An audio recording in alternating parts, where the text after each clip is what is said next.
title. And he needs to put his resources together because he's a wealthy guy. And the chieftaincy title is a very important ceremony. Okonkwo's father owes him some money because he owes everybody some money in the village. And so this guy goes, he wants to go and collect his money from this guy who is owing him some money. And because of the elaborate ceremonials that will accompany such situations of discourse, proverbs talk about seasons and and ancestors and spirits and all that, and proverbs here and there before you broach the subject using specific richnesses of speech and discourse. It takes 2.5 pages. That's a concept of time. It takes 2.5 pages to come around to the point of, I need my money, the money that you're owing me. But again, a Western writer using the same material, especially if it's American, hey buddy, you owe me some money, pay up. That's it. 2 or 3 lines, maximum. We're done. We're gone to the next side of it. 2.5 pages to develop that. So those are some of the, again, that's a reflection of how time, in traditional conception, it's not a capitalistic time, it's money time. It's the richness of the human interaction you pack into those things. And again, part of what we're saying is how to negotiate these things in ways to make sure that although you're not late for appointments, we still don't want to erode those human dynamics.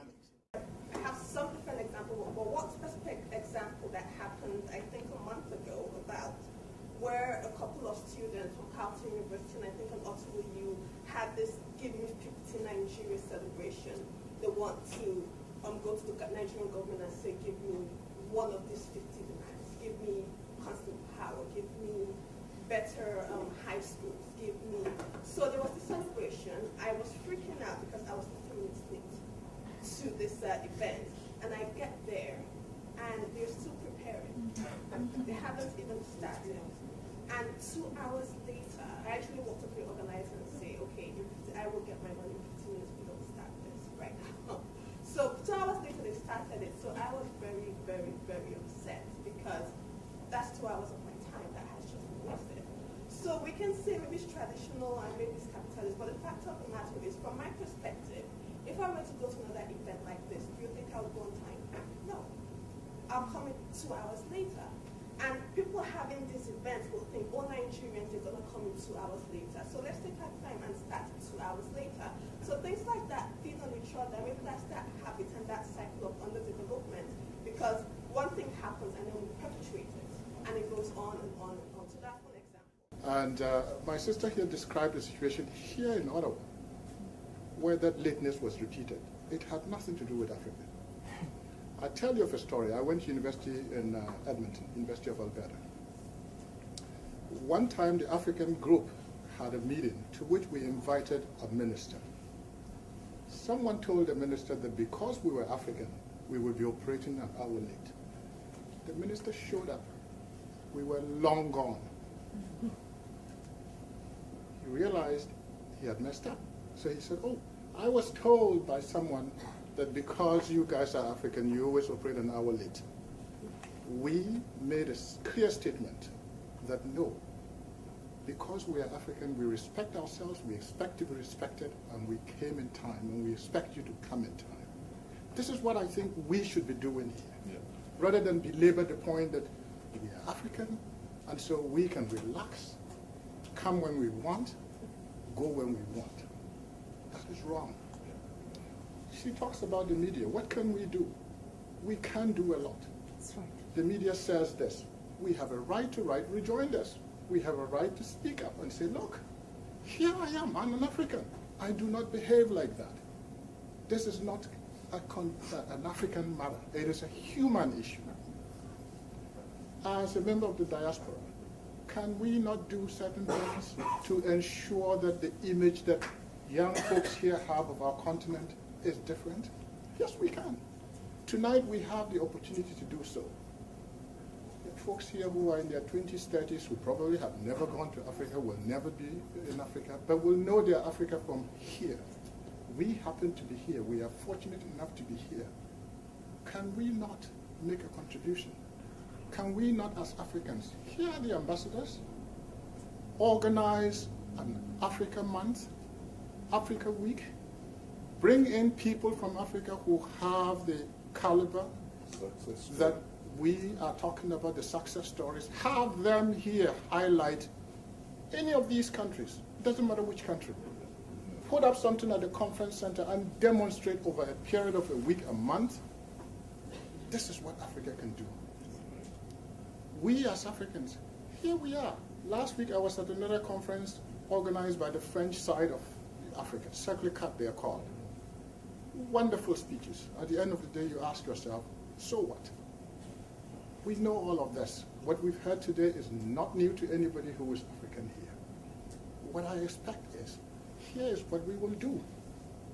What shall we do? When we leave this place tonight, what can we say we're taking away as a lesson? What will we come back with next time we come to this place? We will repeat the same story.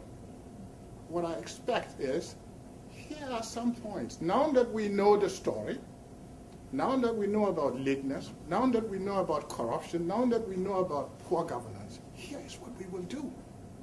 And we will start it here in Ottawa as Africans, so that those who do not know here and back in Africa can learn from us. This is where I want us to go. Thank you. Thank you. I don't know if you saw the series Africa on the Moon. Did you see Africa on the Moon by CBC? Africa on the Moon by CBC, L'Afrique en Marche on Radio-Canada, which was played ad nauseum leading up to the World Cup, a little after the World Cup, and then disappeared. Why? Actually, I saw 3 commercials and No, a no. sale on it for Christmas. No, because apparently they've decided, well, it's not cute anymore, let's just get rid of it, right? Okay, one. Another example, the special edition of the Globe and Mail that our friend Bono co-edited, or whatever he did, co-published or whatever with my buddy Gelda, was it Bob? Yeah. The 2 Irish guys, right? Okay, and so there you see 2 examples of folks in the Western media who are pro-Africa, trying to do what you were saying, present the positive images. So in the Africa on the Moon, you see the businesswoman from South Africa who runs this winery, and she's running up and down negotiating the Afrikaners and buying them out and this and that and dealing with diamonds and going to Central Africa. Then you also have Tikenja Fakoli, who is trying to empower youth and pro-democracy and blah, blah, blah for the people and all of this. And in the Globe and Mail thing, we were presented with a series of especially young Africans who are the future, who are trying to change their countries and their continents, one initiative, one project at a time, et cetera, et cetera. The problem is, such initiatives are few and far between. Here at Carleton, in 2004, I think it was, or 3, they had Africa Now Untold Stories. Exceptional conference, except not enough Africans were up in the panels presenting the positive examples. And one thing I've noticed in all of the attempts at positive imagery, for whatever reason, it always has to be in a dynamic of the nice white people are now going to present you with some really cool black people in Africa that are doing some pretty good stuff. You should check this out. And it's almost like they're speaking, it's a little condescending in a way. So how would you suggest that be remedied, or there be a way to really address it aggressively so that we can become equals in development, as High Commissioner Kaya is trying to? Because we cannot be equals if we're always painted as the little kids with their handouts that always need help, take them by the hand, etc., by our Western media, the donors, because Canadian taxpayers are looking at that, and they're like, well, no, they're not our equals. we need to guide them and help them and hold them by the hand, etc. You know, that kind of thing.